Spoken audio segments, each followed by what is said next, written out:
Good evening, नमस्ते, बहुत बहुत स्वागत है आपका शो आज का एजेंडा में। मैं हूं आपके साथ सुहानी बहुगुना। आज हम एक ऐसी घिनौनी और दिल दहला देने वाली घटना के बारे में बात करेंगे जिसने न केवल महाराष्ट्र बल्कि पूरे देश को झकझोर कर रख दिया है।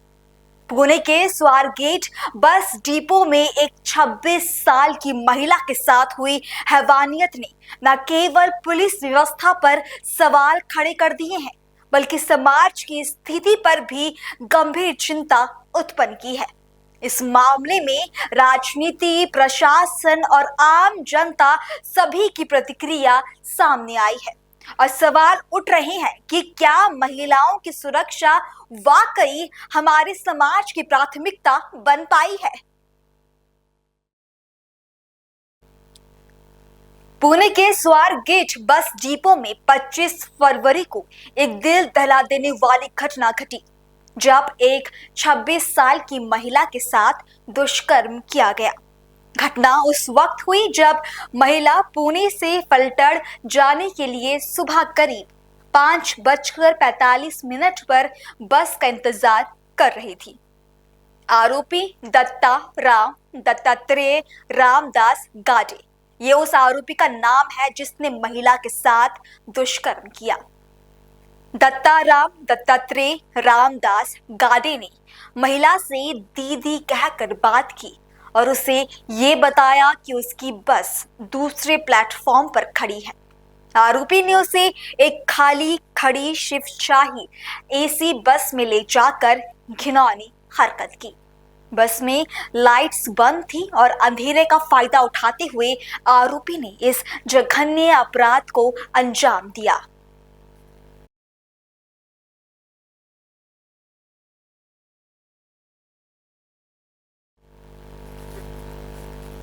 और पुलिस के मुताबिक आरोपी पहले से ही कई आपराधिक मामलों में शामिल रहा है और उसके खिलाफ पुणे के कई थानों में भी चोरी, डकैती, छिनैती के मामले दर्ज हैं। वो 2019 से जमानत पर बाहर था। ये जो फोटो आप देख रही हैं, ये फोटो उसी अपराधी की है जिसने एक मासूम के साथ दुष्कर्म किया। इस आरोपी ने 2019 में जमानत में यह आरोपी बाहर आया था। फिलहाल पुणे पुलिस ने आरोपी की पहचान कर ली है और उसकी तलाश के लिए 13 टीमें मैदान में हैं। पुलिस ने उसकी तस्वीर भी जारी की है और उसकी गिरफ्तारी में मदद करने वालों को 1 लाख रुपए का इनाम देने की घोषणा की है।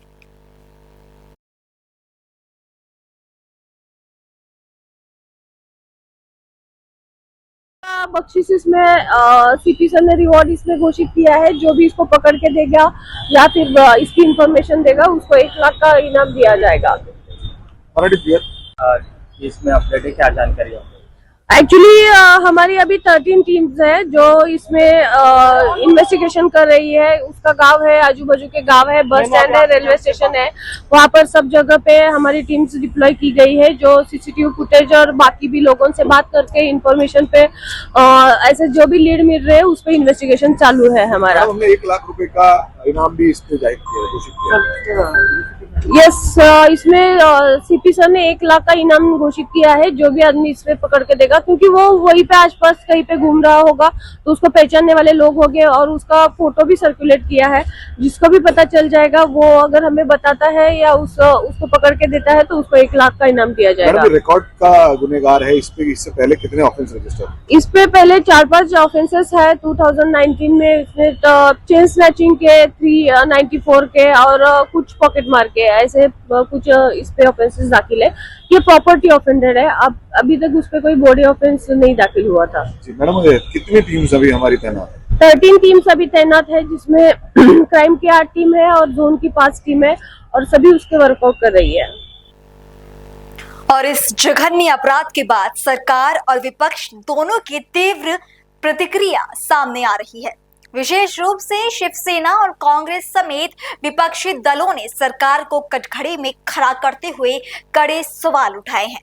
विपक्ष का आरोप है कि सरकार कानून व्यवस्था बनाए रखने में विफल रही है, जबकि सत्ता पक्ष की ओर से भी इस घटना पर कड़ी निंदा और कड़े कदम उठाने के दावे किए जा रहे हैं। देखो, 4-4 बस वहाँ पे उस डिपो में खड़ी है, तो उनके लाभ क्यों नहीं था? उस डिपो के अंदर में ऐसी घटनाएं घटी, अंदर में जो मिले वो कन्नौज से लेकर, तो क्या चल रहा है? कानून सुव्यवस्था की पूरी धज्जियां उड़ चुकी है, लोगों को धाक नहीं रहा। और इसके लिए ये पूरी जिम्मेदारी पुलिस डिपार्टमेंट की, होम डिपार्टमेंट की भी है, वो उस डिपार्टमेंट की है। और 20-20 सिक्योरिटी गार्ड होने के बाद में ऐसी घटना घटती है, तो इसका मतलब ये है, सबको पता है। और इस तरह से केवल हम कार्रवाई करेंगे, अभी तक आरोपी को पकड़ा नहीं गया है, तो मुझे लगता है कि कोई सत्ताधारी के नजदीक होगा, इसलिए उसको पकड़ा नहीं जा रहा है। और जो नजदीक होता है उसको तो अभय दिया जाता है। मुझे लगता है कि महाराष्ट्र की पुलिस के ऊपर जनता का विश्वास नहीं रहा है। होम डिपार्टमेंट इसके ऊपर ध्यान देना चाहिए। सब कायदे छोड़ दो, महिलाओं के इज्जत के साथ में जो खिलवाड़ करता है उसके लिए शक्ति कानून का तुरंत लागू करो, और शक्ति कानून लागू करके इनके ऊपर कड़ी कार्रवाई हो। इनका एक धाक होना चाहिए, वो धाक दिखना चाहिए। ये हम होम डिपार्टमेंट से, होम मिनिस्टर से अपेक्षा रखते हैं। ये वही सरकार है जिसने लाड़की बहन योजना को 1500 से 2100 करने की बात की थी, और जैसे ही सरकार बनी है अब तक वो स्कीम फिर से लागू नहीं की है। ये भी कहा जा रहा है कि 60 लाख से ज़्यादा महिलाओं को इसमें से निकाल दिया जाएगा लाड़की बहन स्कीम से। कहीं कहीं तो ये अटकलें लगाई जा रही हैं कि जो पहले पैसे दिए गए थे उसको भी वापस लेने का काम किया जाएगा, जिनको गलत मिले हैं या जो गाइडलाइंस के टर्म्स एंड कंडीशंस के अनुसार नहीं मिले हैं। तो लाड़की बहन अगर हम एक तरफ कहते हैं और दूसरी तरफ इस तरीके की घटनाएं सुनते हैं, तो सवाल मन में यही उठता है कि महिलाओं को सुरक्षा कब, और खास करके महाराष्ट्र, मुंबई हो, महाराष्ट्र हो, एक ऐसा राज्य माना जाता है जो सुरक्षित राज्य है महिलाओं के लिए। अगर वो भी हमने उपाधि खो दी, तो ये मैं मानती हूँ कि छत्रपति शिवाजी महाराज के सोचों के विभिन्न होगा। जाना चाहेंगे, पुणे में एक 26 साल की जो युवती है उसके साथ जो है दुष्कर्म किया गया। पुणे का जो बस डेपो है वहाँ पर ही दुष्कर्म किया गया। ये जो दुष्कर्म है, मैं उसे जो दिल्ली में निर्भया कांड हुआ था बस में, हाँ, मोबाइल चलते बस में, इसी प्रकार का ये निर्भया कांड पुणे के स्वारगेट में हुआ है, और सरकार आज भी चुप बैठी है। अगर ये किसी और की सरकार होती, चाहे महाविकास आघाड़ी हो, चाहे शिवसेना हो, चाहे कांग्रेस हो, तो ये बीजेपी के लोग रास्ते पे आकर तमाशा करते, मंत्रालय में घुसकर तमाशा करते। लेकिन पुणे, जिसे हम महाराष्ट्र की सांस्कृतिक धरोहर कहते हैं, इस राज्य की सांस्कृतिक राजधानी कहते हैं, वहां जिस तरह से गैंगवॉर चल रहा है, गुंडागर्दी चल रही है, महिलाओं के ऊपर अत्याचार चल रहे हैं, बलात्कार हो रहे हैं, वो भी सरकारी बसों में, मुख्यमंत्री क्या करते? वहां के जो गार्डियन मिनिस्टर अजित पवार जी है, वो क्या करते? जिसने लाडली बहनों का ठेका लिया है राजनीति के लिए, वो क्या, मिस्टर शिंदे क्या करते? 1500 रुपया आपने दे दिया उनके खाते में, उनका मतलब है कि आप अपने उनकी इज्जत खरीद ली। क्या है? पुणे के पुलिस आयुक्त जो बीजेपी के पेरोल पर है, हाँ, वो क्या करते हैं? तो नौटंकी बंद करो। महिलाओं की सम्मान करने वाली सरकार, यहाँ महिलाओं का सम्मान नहीं हो रहा है। महाराष्ट्र में आप देखिए क्या हो रहा है। महिलाओं के ऊपर बलात्कार और खून करने वाले मंत्री देवेंद्र फडणवीस के सरकार में बैठे हैं, जिसके खिलाफ यही देवेंद्र फडणवीस और उनके महिला नेताओं ने सबसे बड़ा आंदोलन किया था। इस्तीफा मांगते थे हमारे पास से, हमने उसका इस्तीफा लिया उस मंत्री का। अब वही मंत्री जिसने एक महिला के खून का इल्जाम जिसके ऊपर है, वो मंत्री आज फडणवीस जी के कैबिनेट में आराम से बैठा है। तो इस राज्य में कौन सा कानून है? महिलाओं को क्या न्याय मिलेगा? आप मुझे बताइए। बदलापुर के बाद पुणे, और पुणे की कल जो घटना हुई, पूरे राज्य में यह हो रहा है। महिलाओं के लिए एक कानून का कोई डर नहीं रहा इस राज्य में, इसलिए कि कानून हाथ में लेने वाले लोग सरकार में बैठे हैं।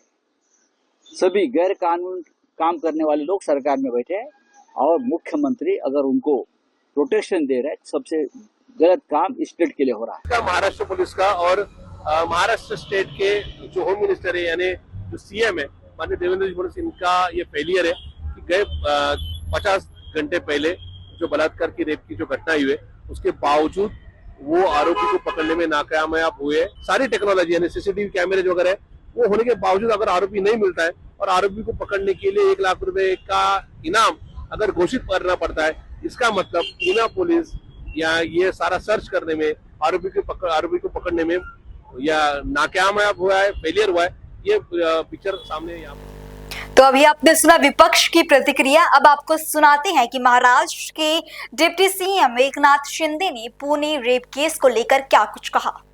पुणे में हुई घटना बहुत ही दुर्भाग्यपूर्ण है, निंदनीय है और इसलिए जो उसको मैंने खुद ही पुलिस आयुक्त जी से भी बात की, हमारे मुख्यमंत्री जी उसके ऊपर लगातार ध्यान दे रहे हैं और उन्होंने भी आदेश पुलिस आयुक्त को दिया है। पालक मंत्री अजीत दादा भी इसका फॉलोअप ले रहे हैं और इसमें इसको जल्द से जल्द पकड़ा जाएगा, उसके ऊपर कड़ी कार्रवाई की जाएगी। हमारी लाडली बहनों योजना के लिए 50% एसटी में हमने सहूलियत भी दी और ऐसे कोई नराधम जो गुनाहगार ऐसे ये गुनाह करता होगा तो हमारे लाडली बहनों के ऊपर अत्याचार करता होगा तो उसको बिल्कुल बख्शा नहीं जाएगा, उसके ऊपर कड़ी कार्रवाई की जाएगी, उसको फांसी की सजा मिलनी चाहिए। ऐसे गुनाहगारों को ऐसी भूमिका सरकार की है।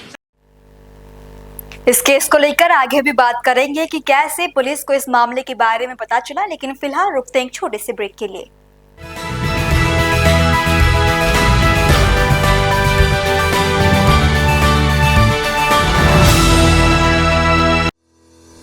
रोजगार डेवलपर्स, a unit of रोजगार डेवलपर्स एंड प्राइवेट लिमिटेड। घर वहीं जहां हो आपका भरोसा। पिछले 15 सालों से आपके सपनों का घर हमारी प्रतिबद्धता। रोजगार डेवलपर्स का पता है शिमला बाईपास रोड, गणेशपुर, देहरादून। रोजगार डेवलपर्स से संपर्क करने के लिए अभी डायल कीजिए 9897054026 पर या 8433207910 पर।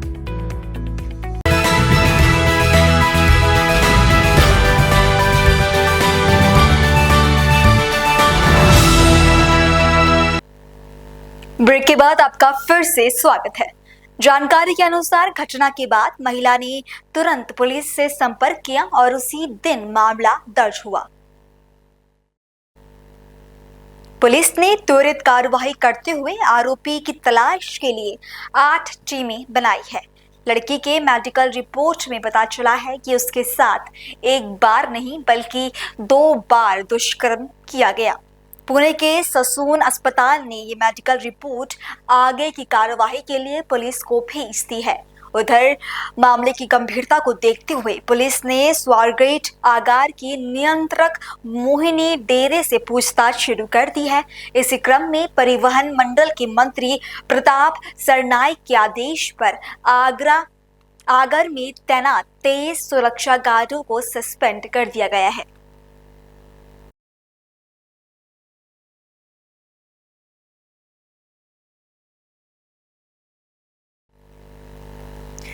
और वहीं शिवसेना यूबीटी कार्यकर्ताओं के एक समूह ने कथित लापरवाही के खिलाफ विरोध जताते हुए स्वारगेट बस स्टैंड पर सुरक्षा गार्ड कैबिन में तोड़फोड़ की।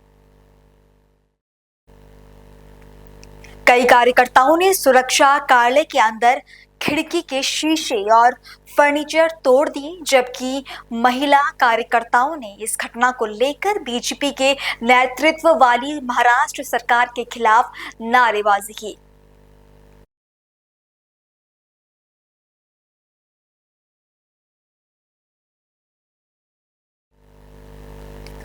महिला ने वारदात के बाद पुलिस में शिकायत दर्ज कराई। हालांकि पहले वो तुरंत पुलिस के पास नहीं पहुंची, बल्कि उसने किसी दोस्त को कॉल कर पूरी घटना बताई और फिर उसके बाद पुलिस के पास पहुंची।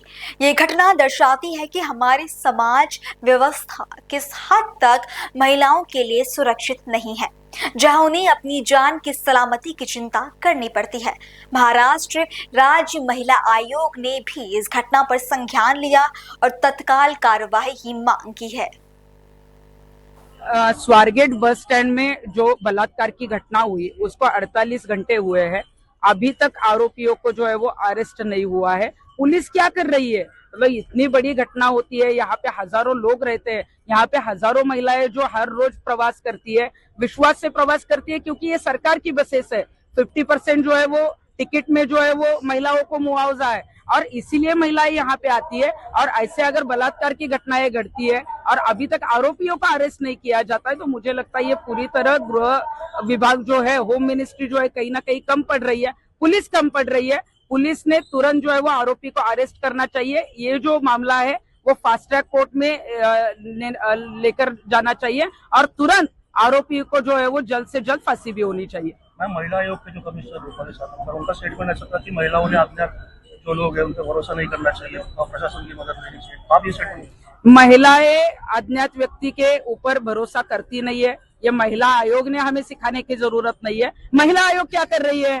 ये ऐसी घटनाएं क्यों बढ़ रही है? महिला आयोग के या महिला आयोग उनकी जो यंत्रणा है वो पूरी तरह फेल हो चुकी है। मुझे लगता है अगर महिला आयोग के ऊपर अध्यक्ष को काम करना नहीं आता है तो वहां से आपने कुर्सी से हटना चाहिए, क्योंकि महिलाएं यहाँ पे सुरक्षित नहीं है। रूपाली चाकणकर जी तो पूना की है, पूना की महिला सुरक्षित नहीं है, तो आप महाराष्ट्र महिला आयोग पर क्या काम कर रही है? पुलिस की जो कार्रवाई है उसको आप किस तरह देखते हैं? नहीं, पुलिस कार्रवाई जो है मुझे लगता है कि बिल्कुल जो है वो जल्द नहीं चल रही है, धीमे से चल रही है। क्योंकि जब घटना हुई उसी 2-3 घंटे में जो है वो एफआईआर दर्ज हुई है। एफआईआर दर्ज होने के बाद अभी तक अगर आरोपी जो अरेस्ट नहीं होता है तो कहीं ना कहीं पुलिस कम पड़ रही है। मुझे सिर्फ यही बोलना है कि 2 दिन पहले स्वारगेट बस स्टेशन पे बहुत हाइनियस क्राइम कमिट हुआ था। मेन सिटी में ऐसा क्राइम हो रहा है, that too at 5:30 AM in the morning. Side में पुलिस स्टेशन है। तो माय क्वेश्चन इज, पुणे जैसी सिटी में अगर ऐसे क्राइम्स बैक टू बैक हो रहे हैं तो there is a serious issue of crime law and order. तो आई थिंक कि लॉज में कुछ बदल होने चाहिए, फास्ट ट्रैक कार्रवाई होनी चाहिए इन आरोपियों पर, and that's how the functioning should be. क्या मांग रही थी और अब पूरे आरोपी को जो है गिरफ्तार भी नहीं किया गया है? 48 आवर्स हो चुके हैं। कल आपने देखा होगा सुप्रिया ताई जी ने, ऑनरेबल MP सुप्रिया ताई जी ने ट्वीट भी किया था कि इन जैसे आरोपियों पर कड़क से कड़क कार्रवाई होनी चाहिए, उनको फांसी होनी चाहिए। तो it's been 48 hours. Yesterday there was a prize that was announced, prize amount that was announced. So प्रश्न यही पड़ता है या क्वेश्चन यही होता है कि is the police and is the government not successful in hunting up such an ROP, such a person who's committed such a heinous crime? आपका नाम? सम्राज्ञी। इस पूरे मामले पर पूर्व CGI DY चंद्रचूड़ का भी बयान सामने आया है, सुनिए। हमारे यहाँ खास तौर पर जब निर्भया रेप हुआ था उसके बाद काफ़ी कानून में बदलाव लाया गया था और केवल कानून से ही ऐसी घटनाओं को हम कम नहीं कर सकते।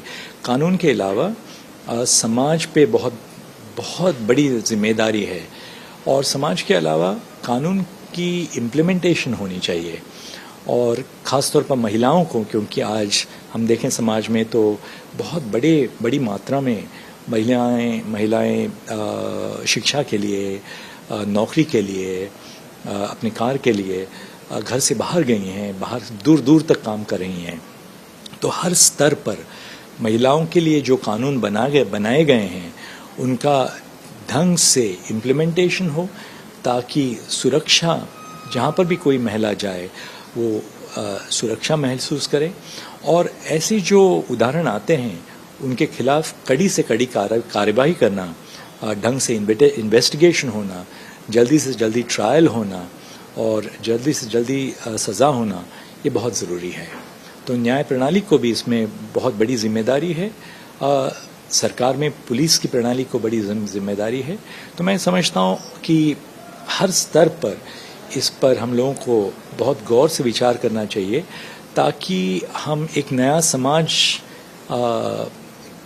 समाज की ओर आगे जा सकें, जहाँ पर हमारे समाज का जो आधा हिस्सा है महिलाएं, वो सुरक्षित रूप से हर चीज़ कर सकें, चाहे नौकरी हो, चाहे अपना एजुकेशन हो। That is the fundamental of an equitable and just. ये घटना केवल एक पुलिस केस नहीं बल्कि पूरे समाज के लिए एक गहरी चेतावनी है।